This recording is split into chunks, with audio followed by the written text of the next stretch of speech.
Okay, so let's talk about the case studies that we mentioned at the beginning of the class. We have learned so much about all different types of massage that can help at different areas of wound healing. So, what do we do with these specific clients? Some of the most interesting clients that I've seen in my office. Not very straightforward. Or is it, with the techniques that we've learned in the class? So what's the first one? Revision liposuction with no foam or garment assigned to the surgeon. I saw this wonderful gentleman. He had some liposuction, and then a few months later, his doctor gave him a little bit of revision and said, you know what, it should be fine. It's not, 5 liters. It's just a little bit of liposuction. You should heal fine from it. But the client had come back to me. He had seen me the first time. So he came back and he said, I'm getting, the swelling is here, and this client really wanted to, he was busy, he was a business owner, and he wanted to get to the gym. That was the whole point, to take off a little bit of the adipose tissue so he would feel more comfortable going to the gym. And he's like, I can't take my shirt off. When I go swimming, I really want to go to the gym. I want to have this lifestyle. So I said, what was the garment that you had the first time? Ask your doctor if you can wear that garment again. Is there anything wrong with wearing it? So often doctors, they won't tell people to wear it, but the right question that we should be asking is there any contraindication to wearing it? And the doctor said, no, fine. If you want to put it on again, you can. And then I recommend that he get a piece of medical liposuction foam. There's several brands out there. This is one that I use, but they can use whatever they can find online. And so I did the manual lymphatic drainage in the first week or two after surgery, and then I kind of balanced that with maybe just a little bit of cupping on week 2, and then as the swelling goes down in subsequent weeks, and we're kind of wanting to keep the skin even, keep the skin pliable, not have that fibrosis start up. I use a little bit of the deeper techniques that I talked in previous lessons about, the cupping, massage cupping, and the IASTM. And then hot stones to kind of get the tissue more flexible so we can work deeper without the client feeling pain. So, and that client, it worked like a charm. As soon as he put the compression back on after I did the lymphatic drainage, it was able to really get his body well enough to heal and recover by itself. So he only had to see me for like 2 visits, I think, after the second round of liposuction, because he was seeing himself start to heal, and he got the jump start that he needed, and he knew he could just do the rest of it by himself. Lumps and unevenness after fat harvesting for breast reconstructive surgery. The same issue. It is that often breast reconstruction will be covered by insurance, and some of the doctors cannot get access to the items and get them covered by insurance that a plastic surgeon would normally tell his clients to wear after a cosmetic procedure. So big with my clients, again, is the liposuction foam. It does not matter the brand. It just matters that, it's a medical grade and it's liposuction foam. I have them use whatever compression their doctor wants them to use.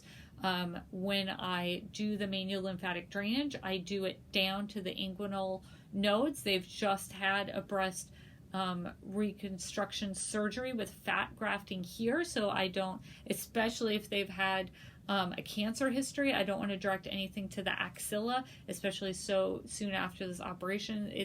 Their upper lymph nodes are already working. They have a lot of work to do, so we're going to direct all the swelling to the inguinal lymph nodes, and then I have them I add the foam into the abdomen and all the areas that they had the liposuction to, and that seems to work like a charm. I get to see them about a week after surgery, a week or 2 after surgery, so it's soon enough the manual lymphatic drainage can really make a good dent in that swelling, really start moving that lymphatic fluid.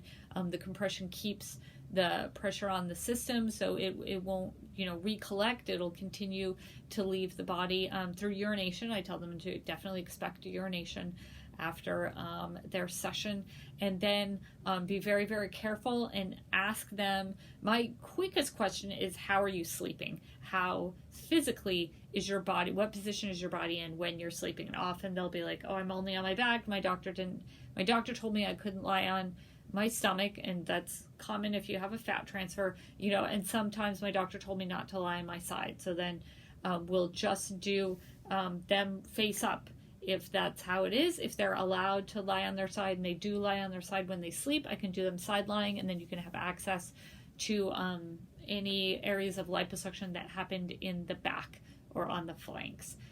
So that's basically how I help that client. I have to start on my computer so I can see what our next case was. Limited range of motion after abdominoplasty, arm liposuction, 360 liposuction. Obviously, you're not going to have all these at the same time, but if you have arm liposuction and you do not have a breast augmentation, you can do this. If you do have a breast augmentation, stop. Do not pass go. Do not collect $200. You don't want them to lift their arms above their head until the doctor says it's okay to lift their arms above their head. That does not mean when it's comfortable for the client to lift their arms up above their head, because obviously it'll be comfortable for you to do this, but if there's something surgically that you're pulling apart, we don't want that. So I want the express permission of their doctor, that their doctor specifically said that they can lift their arms above, or else I don't have them do any lifting of the arms if they've had a breast augmentation. So usually if it's just liposuction, abdominoplasty, that should be fine for them lifting their arms above their head. So then I would do some lengthening strokes with the hot stone, with oil, and they can just lie on their back and then put their arms up like this, whatever is comfortable for them. They can lie with their face on the face cradle and put the hands here on the face cradle, and then you can again get to that back, get to that side. As the torso, we also want some just lengthening strokes on the torso as they're lifting their arm on the flanks, and that will get rid of that limited range of motion, tight feeling.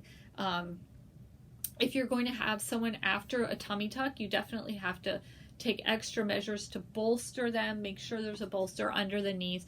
They're not going to be able to stand up straight. We don't want to force them to lie flat on the table. So I would almost I have a hydraulic table, I make it go all the way down, and I put that bolster in advance.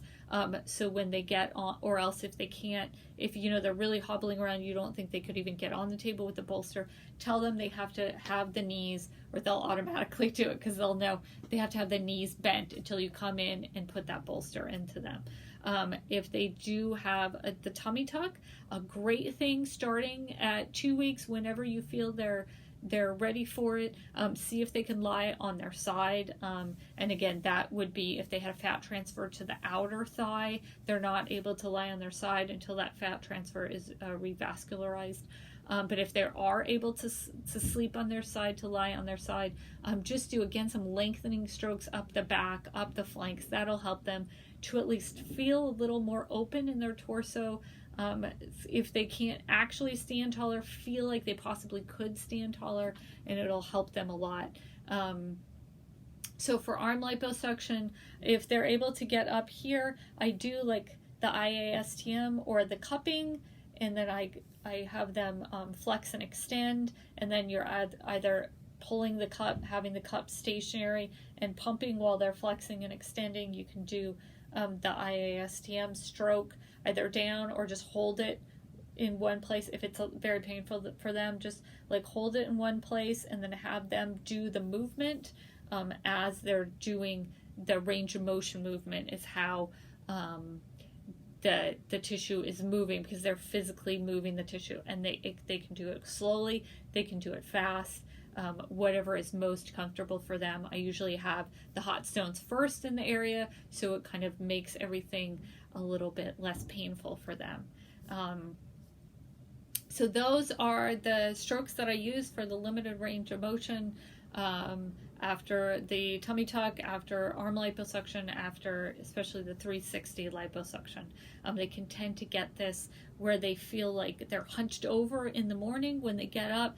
It's like pulling taffy to like stretch out and stuff like that. A really good option. I have a set of to-go, a tiny little clamshell of 4 hot stones if I'm traveling to a client. But if they are able to bathe, they're in the point where, you know, they're able to take a shower and they're fine with doing that in their recovery. I suggest if you're doing the home visit, they take their garment off, they take a nice hot shower, and they step out of that hot shower like 2-3 minutes before you're going to come. And then, so they are, in essence, applying that heat to themselves. So they're all, you know, a little more limber, and the pain will decrease because they've taken that hot shower and they're ready to come in all with their skin all nice and warm for you to do those deeper massage techniques, and it'll just be a little less pain. And the last thing I want to talk about is lumps and bumps after liposuction. I had a wonderful client, and she had liposuction. She had a previous tummy tuck, and it was 18 months ago, and she said, can I still be helped? And I said, yes, let's do it. Let's give it a try. You're obviously not going to be one and done. It's not just going to be one appointment and magically I'm curing all, you know, that ails you. That just doesn't happen anywhere. It definitely doesn't happen in post-surgery massage. You need a series of appointments and the understanding that this is an ongoing process to help remodel that scar tissue. But I have had really good experience with doing massage cupping and IASTM, and both of those after the hot stones, and just really focusing on looking inside of the cup. And take the massage cupping class and you'll learn what this term means if you haven't already taken a massage cupping class. Seeing inside, getting a clear cup, looking inside of the cup. How is the skin moving?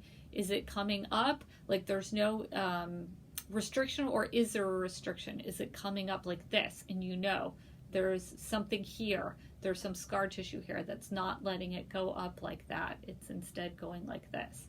Seeing how we can